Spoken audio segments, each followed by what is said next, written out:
Shaq lent Tyronn Lue, coach of my Clips, $20,000 during the lockout in 1998. Yeah, he said this on the Pivot podcast. Shout out to all them dudes over there, especially my boy Fred Taylor, former teammate, Tang.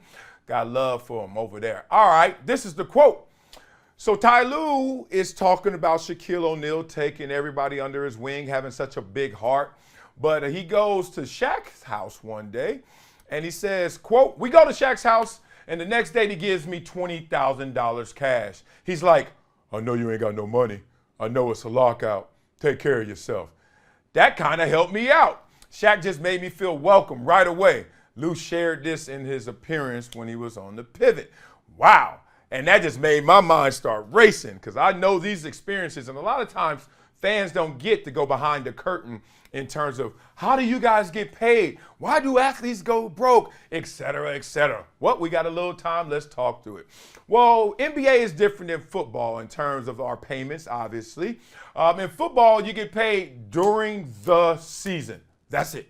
All right? So what used to happen in football is something like this in terms of guys needing that bridge loan. Why? Football season is in August. It starts, right? You start getting your checks in August. Training camp, that's a small check in comparison to your salary. Very small check. I don't know where the numbers are now, but back in those days, we were getting paid like maybe $1,000 a day.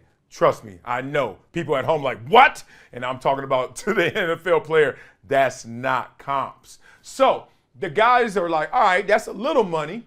But then you get into the preseason games, it was like $2,500 for a game, right? Still, you're talking about guys who making millions and millions of dollars. And some of them making it for a week. So getting $1,000 is not necessarily going to keep the bills paid. So from there, you get paid. August, September, you get the bump to the regular season. Bam! And here come the checks. Here come the checks. They coming in, right? Every single week, 17 weeks. Go to the playoffs, up to 20 weeks. You got your money coming, right? And then, no matter who you are, I don't care if you won a championship or not, February, it's over. Now, you got from February, March, April, May, June, July, and then August again to get another check. How are you budgeting this? Now, every single year I was in the league, there were around plus or minus 5 guys who needed these bridge loans, who needed to just get through to the next check. And I'm being real. Now, y'all could say, man, that's just some frivolous spending. Nah, I'm going to tell you straight up. It's not just bad spending. It's not just big spending. It's people with big hearts as well. We know it takes a village to raise a child, right? But the problem with a lot of athletes is when they make it, they try to repay that village. Or they try to bring that village along with them for the ride. And that's not how you're supposed to do it. You're supposed to get the golden goose so fat and fluffy. That means stack those chips. Get that money. Keep it. Boop, boop. Golden goose this big, and that's what the golden goose can do now. Lay golden eggs. All right? Get the principal big. Then all of a sudden lay the interest. Now, I saw this firsthand with my 2 best friends that I graduated with that both became Wall Street executives.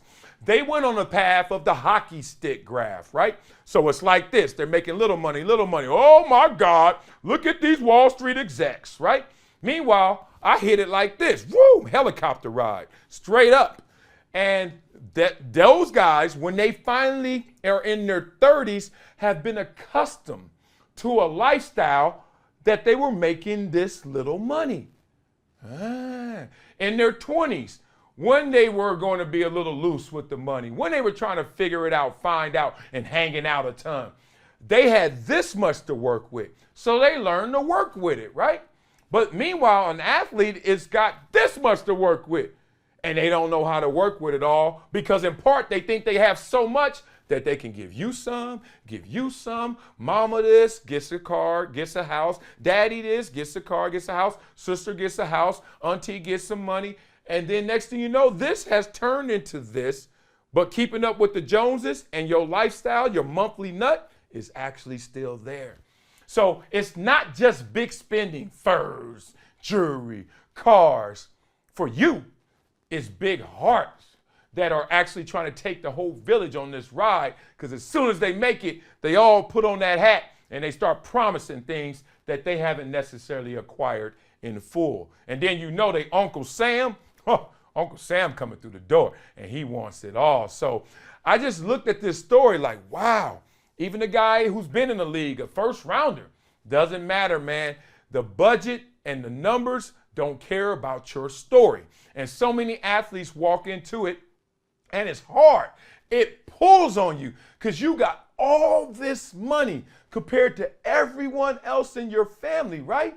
And you're like, I can't leave them there. I can't leave them down there. I got to bring them up. But it's a time and place to do that. And the time and place is a long time after you get drafted. First, you got to get it going, and then you can start lending it out. So I've seen a lot of guys have to go through this same scenario, this same situation. And it's sad because you know the guy is actually trying to figure this out. The guy is not doing all bad things. And some guys do figure it out, trust me. The one that he is actually asking for the money, he figured it out. He knows how to do it. He knows how to make it through that offseason. No pity parties for any of these guys, because we do have resources. We do have proper resources that can help us figure this situation out. But a lot of times, guys get poached. Guys get poked on. Guys look at their situations and try to bring everybody up. It's hard to bring that entire village floor up, and a lot of guys suffer from it.